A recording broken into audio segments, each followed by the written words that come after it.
Jackson Blake, 8-year contract extension, 5.1 and change average annual value over 8 years, and it doesn't start until a year from now. We did the same thing. The Hurricanes did the same thing with Logan Stankoven, an 8-year deal at $6 million per, which will kick in after his entry-level contract expires.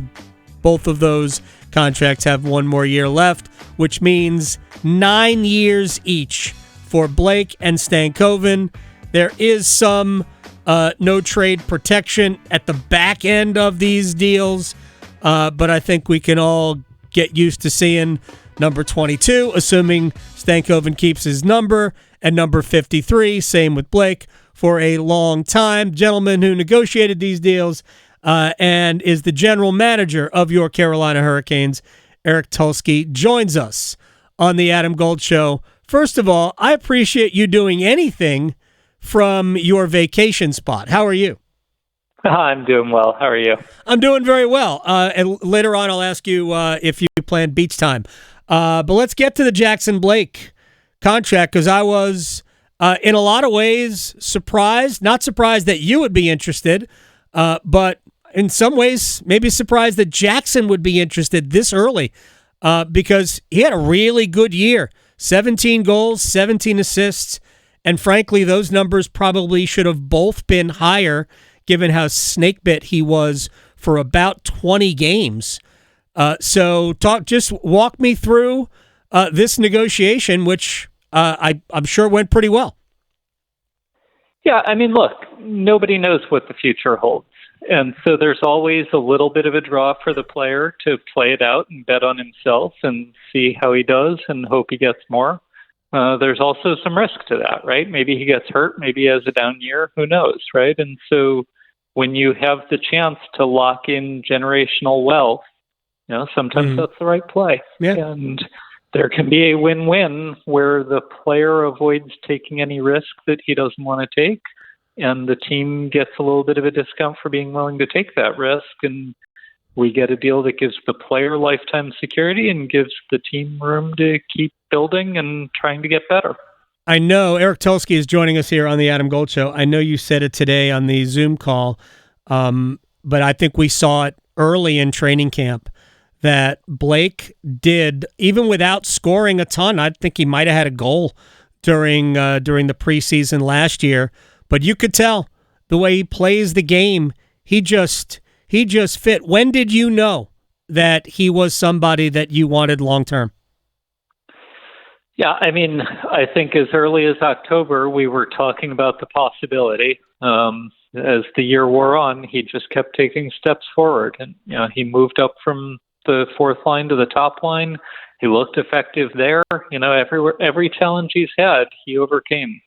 And so we felt like if there was a deal to get done, we were going to be happy to do it. And it sounded like he was also very happy to do it. He bought a boat. I guess it was with the signing bonus.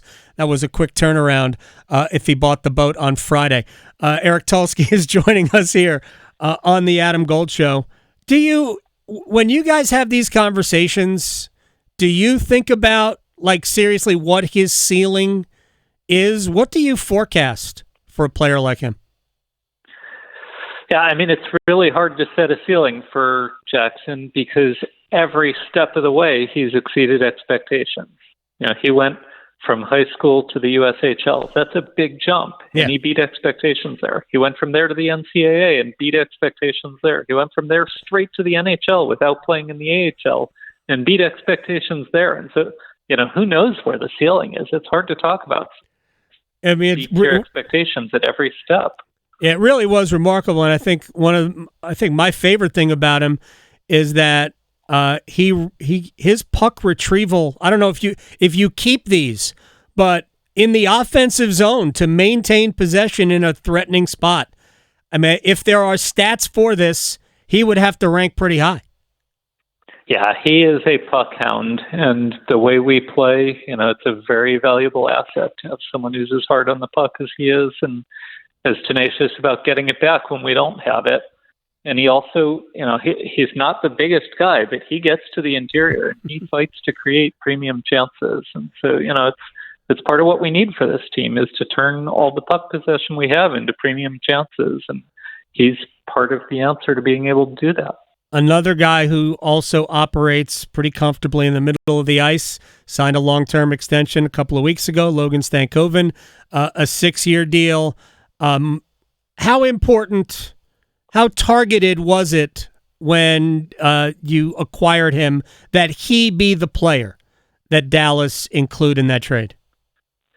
Yeah, so it's an 8-year deal too. Yes. He was a huge piece of that. I mean, when we were talking about who we might get from them, he was the player who we had scouts and coaches saying, if you can get him, you have to. He is made to play for the Hurricanes, and he's just someone we got to go get if we can. So let me just ask you the difference in these two cases, because Blake's contract has some deferred money. Did you do that because you just wanted to get one more in before it became illegal? And why wasn't that the case with Logan?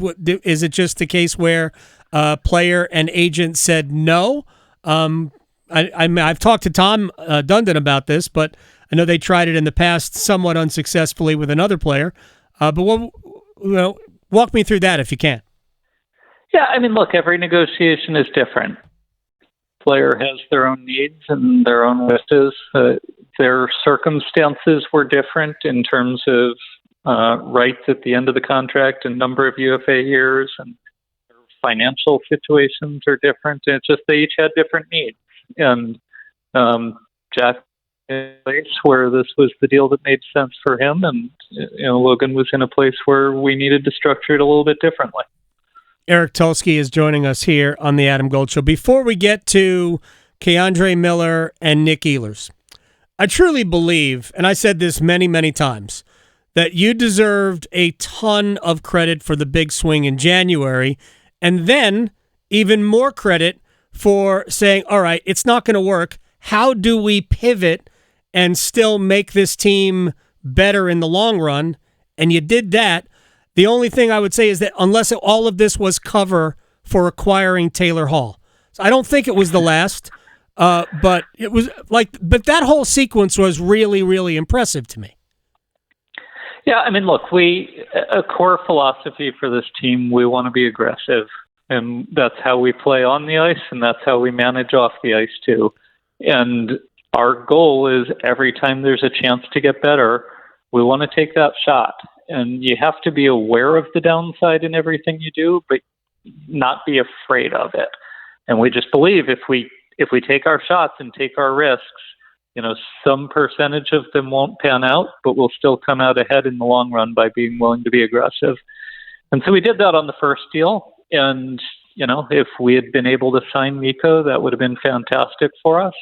It also put us in a spot where, like I said, we need to be aware of the downside and what if it goes wrong.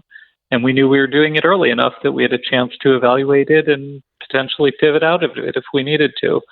And we did that, and we felt like we got a good deal in the end that left us in a good place. And we're very happy with where we are and what our future looks like.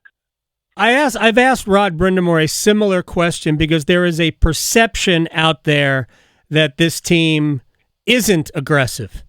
Does that even though I think everything is to the contrary, does the reputation of the organization in any way bother you, even though we have proof otherwise? No. I mean, look, we're going to run the team the way we need to run the team. And I try to do media spots to help people understand how we're thinking about it and help people get their head around it. But, everybody's entitled to think about things however they want. And if somebody wants to come to the conclusion that we're not being as aggressive as they want us to be, that's fine. They're entitled to that view. That is true. It is still America. Eric Tulsky is joining us here on the Adam Gold Show. All right, what do you like about K'Andre Miller, even though he's a left shot?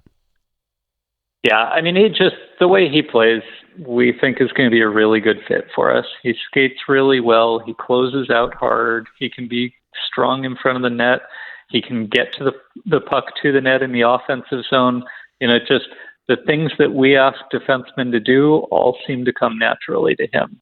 And we think that playing in a system that is tailor-made to his game should unlock a level that we haven't seen before. We think he's going to be a fixture for us for a long time. I mean, 6'5", 210 pounds, 25 years old. I mean, that doesn't really grow on trees. Yep. And, the size, skating, and like you said, he's in his prime, and we were able to sign him at a number that we think will be reasonable over the long term. It all fits with what we're trying to do. Speaking of reasonable, still $10 million. We're going to get to Nick Ehlers in a second. Still $10.5 million under the cap. I think 10.64 exactly under the cap. That obviously gives you a lot of flexibility.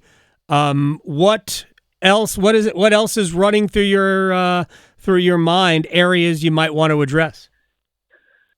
Yeah, I mean, I wish we didn't have any cap space left. The free agent market dried up a little faster than we hoped to. I would have loved to have been able to use that room to bring in, one or two more high impact players. But it didn't go that way. The free agent market was pretty thin, and so now we will keep poking away at the trade market, see if there's anything we can do before the season.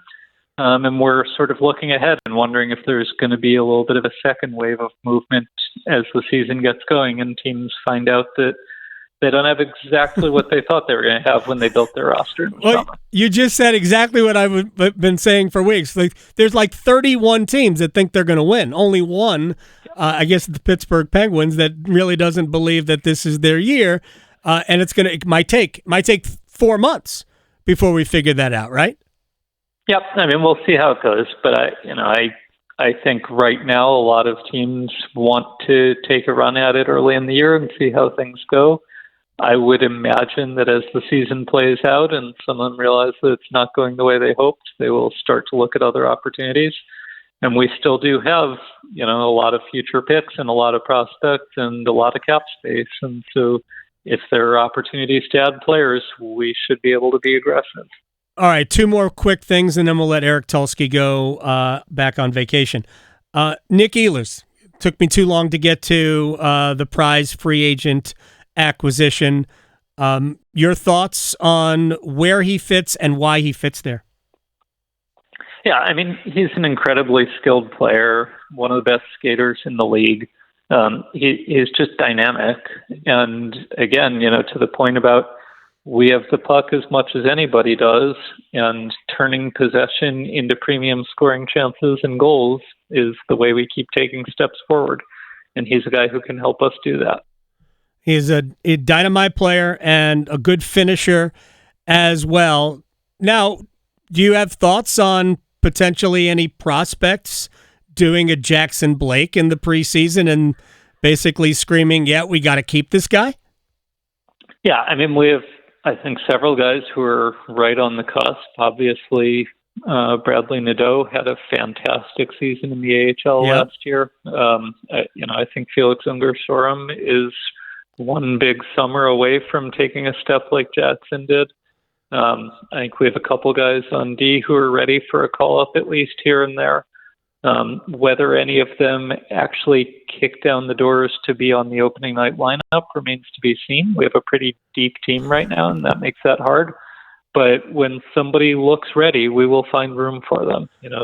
That is always the easiest problem in the world to solve, that you have too many good players. Yeah, that's right. I mean, if you look at it now, I mean, there's going to be a good player or 2 or 3 that there's no room for. And I love the fact that Tyson Jost came back. And real quick about Jesperi Kotkaniemi, because I know a lot of people have written him off, but there's center spots available. I know I talked to Rod about potentially moving Seth Jarvis to the middle. I assume that will probably happen in training camp, and we'll see a test run of it. But that doesn't mean that Kotkaniemi isn't part of the opening night lineup at center, right? Yeah, I mean, there's a lot to play out still, but yeah, he's been a valuable piece for us, and centers are not easy to find right now, and young centers on deals that are very reasonable compared to what free agents are getting right now, like that's an asset, and we're happy to keep looking for ways to get better at every position, not just all the talk is about that one in particular, but up and down the lineup, we're trying to get better at every position. So I'm never going to rule anything out. But, as it stands right now, I see him as a piece. Do you get relaxing time where you are? It's never really relaxing. I would say it's about 20% less stressed now than it was a month ago, but it's, there's always work to do. You don't just turn your phone off and stare at the surf or, I don't know, get some seafood, cook something, do a crossword puzzle? No, there's not a lot of that going on. Look, there's a lot to do. It's the roster is mostly set right now, but there's still a staff to manage. There's scouts to get ready for the season. There's a lot to do, and that never stops. You're not allowed to take a vacation.